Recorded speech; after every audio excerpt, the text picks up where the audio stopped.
I also, and you can respond to that, but I want to, you said something very thought-provoking to me, and this is that this genocide has changed us, and I feel that. But I'm asking now the scholar part of you, maybe a little bit.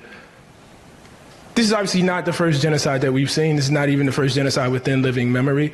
What is it about this one, particularly? To come back to the genocide. Listen, I think that there's a lot of reasons why every genocide is a stain on our humanity, and every genocide has characteristics that is particular to it and that people will grapple with and that has shaped us.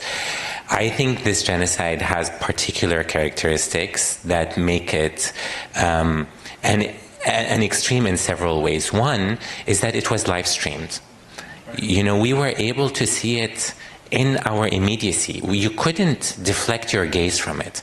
So knowing that the majority of the world's population saw the genocide, and that the genocide continued for a week, and then a month, and then 12 months, and then 2 years, what does that say about our contract with each other as humans? And what does it say about how we allow our, planet to sort of, allow this to happen while we're all witnessing it and continue as if nothing is happening? I'm not saying that people didn't mobilize and there was an effort, but the genocide continued. And so that's one thing. It's the live-streamed nature of it.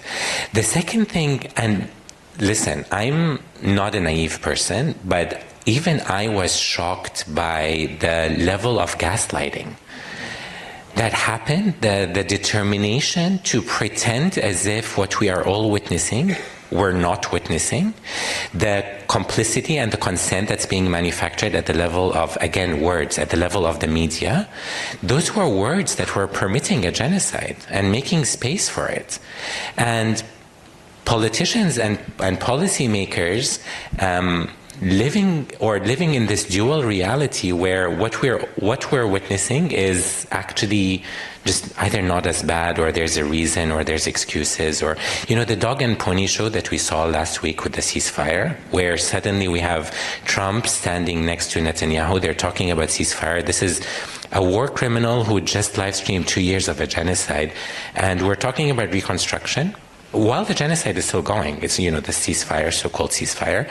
And so what is this dual reality? They're living in this world where a genocide can happen. We're all going to forget about it. How can you unsee a genocide? We're still witnessing it. So what is this discourse on the level of policy or on the level of politics that enables and sustains it?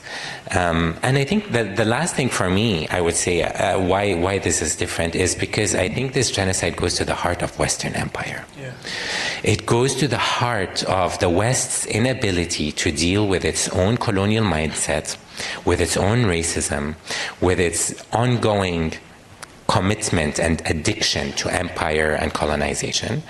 And instead of dealing with that, they project that onto Palestinians and absolve themselves of having to look themselves in the mirror. And so I really think if I want to think about, if we're standing at this juncture between moving into a fascist world or moving into a decolonial world, for me, that juncture runs through Palestine. It's at the heart of this. And so, that's why you're witnessing the biggest gaslighting that's been ongoing for the past 2 years.